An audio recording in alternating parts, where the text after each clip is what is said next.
Assalamualaikum warahmatullahi wabarakatuh. Perkenalkan, nama saya Juwana Puspanitias dari kelas 10 IPA 2. Saya ingin membahas tentang materi pemasaran, permintaan, dan harga keseimbangan.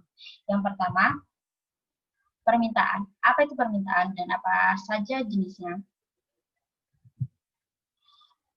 Permintaan adalah sejumlah barang dan jasa yang diinginkan untuk dibeli untuk memenuhi kebutuhan pada berbagai tingkat harga dan waktu tertentu di pasar. Jenis-jenis permintaan yaitu permintaan dapat dibagi menjadi satu, permintaan absolut, yaitu permintaan terhadap barang dan jasa secara umum dengan disertai atau tidak disertai dengan kemampuan untuk membeli.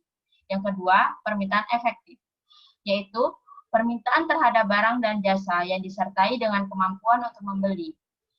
Hukum permintaan.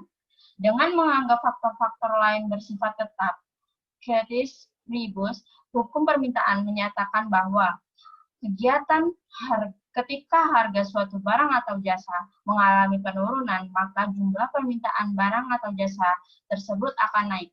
Dan sebaliknya, ketika harga barang atau jasa meningkat, maka jumlah dan atau jasa yang diminta akan berkurang. Faktor-faktor yang mempengaruhi permintaan, yaitu hukum permintaan menjelaskan bahwa harga berpengaruh terhadap jumlah barang atau jasa yang diminta. Meskipun demikian, terhadap faktor-faktor lain yang juga berpengaruh. Berikut adalah faktor-faktor yang mempengaruhi permintaan. Yang pertama, harga barang itu sendiri. Seperti yang telah dijelaskan pada hukum permintaan, harga barang atau jasa itu sendiri berpengaruh terhadap jumlah yang diminta. Yang kedua, pendapatan masyarakat. Pada barang normal, peningkatan pendapatan akan meningkat jumlah barang atau jasa yang diminta. Namun, pada barang inferior, misalnya nasi jagung, peningkatan pendapatan justru akan mengurangi jumlah barang atau jasa yang diminta. Yang ketiga, intensitas kebutuhan. Semakin penting barang atau jasa dalam memenuhi kebutuhan seseorang, maka jumlah permintaannya akan semakin meningkat.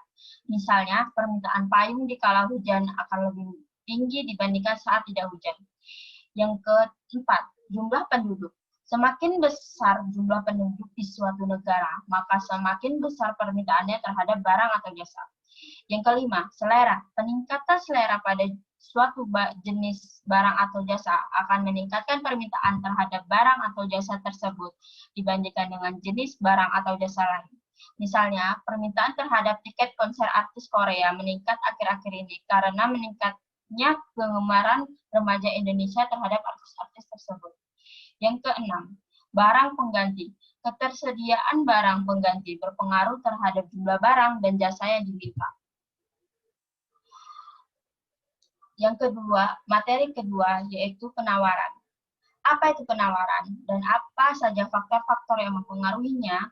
Penawaran adalah sejumlah barang dan jasa yang tersedia di pasar untuk dijual pada berbagai tingkat harga dan waktu tertentu. Hukum penawaran. Berkebalikan dengan hukum permintaan, peningkatan harga barang atau jasa akan menyebabkan penawaran tersebut terhadap barang atau jasa tersebut meningkat dan sebaliknya dengan asumsi faktor lain dianggap tetap. Dan faktor-faktor yang mempengaruhi penawaran itu selain harga barang itu sendiri, terdapat faktor lain yang mempengaruhi permintaan adalah satu, biaya produksi. Tinggi rendahnya biaya produksi berpengaruh terhadap kemampuan produksi dan harga jual barang sehingga berpengaruh terhadap jumlah penawaran.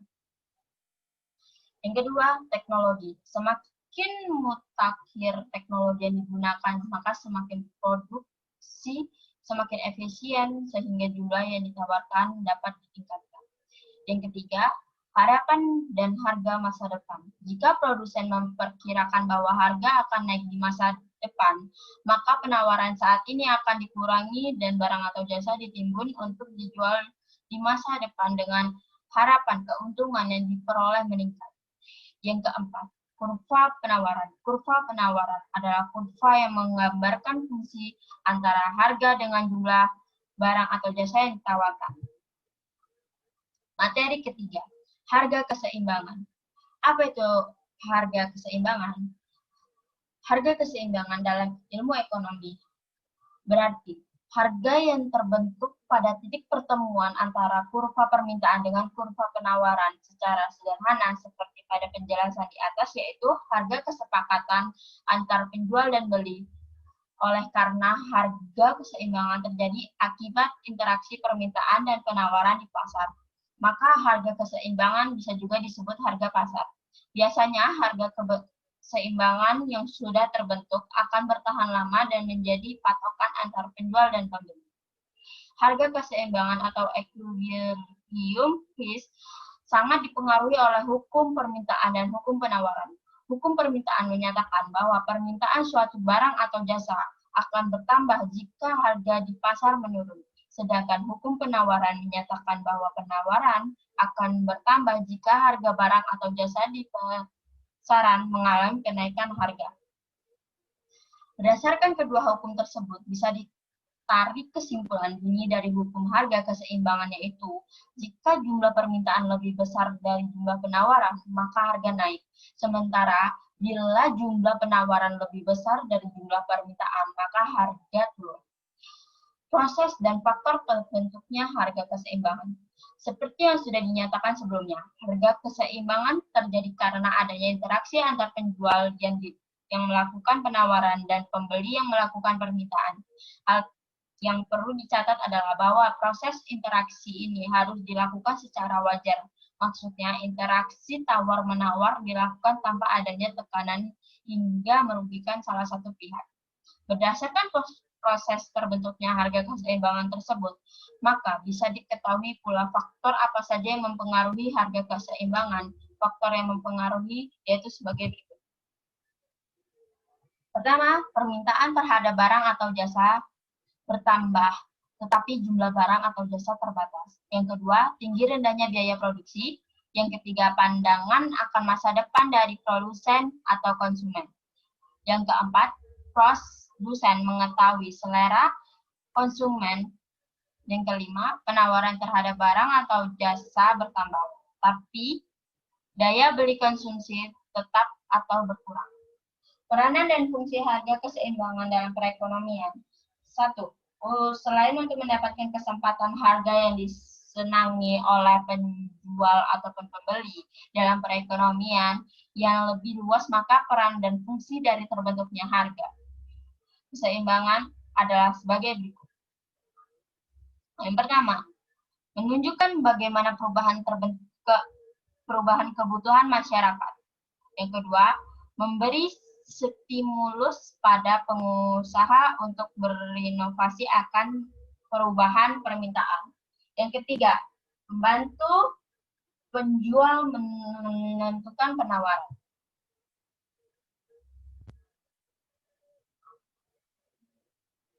Yang kelima, membantu produsen menentukan jenis barang yang akan diproduksi. Yang keenam, menentukan pembagian hasil produksi di antara konsumen. Yang ketujuh, menentukan teknologi yang tepat untuk proses produksi.